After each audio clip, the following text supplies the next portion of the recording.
প্রতিদিনের চিন্তা ও প্রার্থনা। ৪ অক্টোবর, দিনের প্রধান চিন্তা।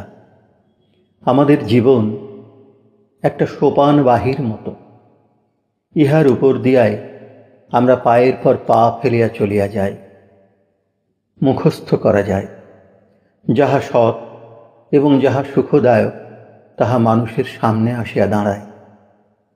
যিনি জ্ঞানী তিনি উভয়কে পরীক্ষা করেন এবং বিচার করিয়া বুঝিতে পারেন কোনটি শ্রেয়। জ্ঞানী লোক সুখের অপেক্ষা সৎকেই পছন্দ করেন, কিন্তু যেজন নির্বোধ সে দৈহিক সুখ ভালোবাসে, তাই সুখকেই বাছিয়া লয়। উপদেশ: আমাদের দেহে মনে সমতা দরকার। ইহার অভাবে আমরা জীবনের সিঁড়ি বাহিয়া উপরে উঠিতে পারি না। মনের সমতা কি?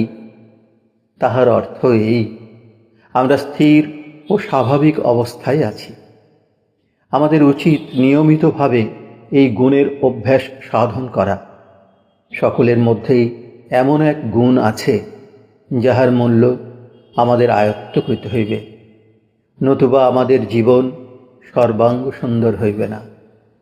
একটি গুণের নাম হইল উন্নত আকাঙ্ক্ষা এবং আরেকটি মনের সমতা। আমাদের জীবন যদি অনাবশ্যক অর্থহীন আবর্জনায় পূর্ণ হয়, তবে যাহা অত্যাবশ্যক তাহা খুঁজিবার সময় আমাদের থাকে না।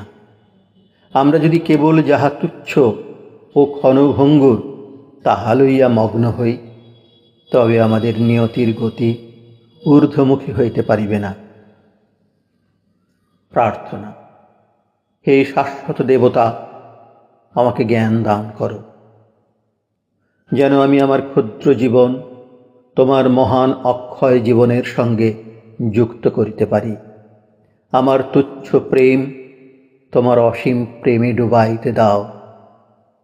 আমাকে উন্নত আকাঙ্ক্ষা এবং গভীরতর ভক্তি দান করো।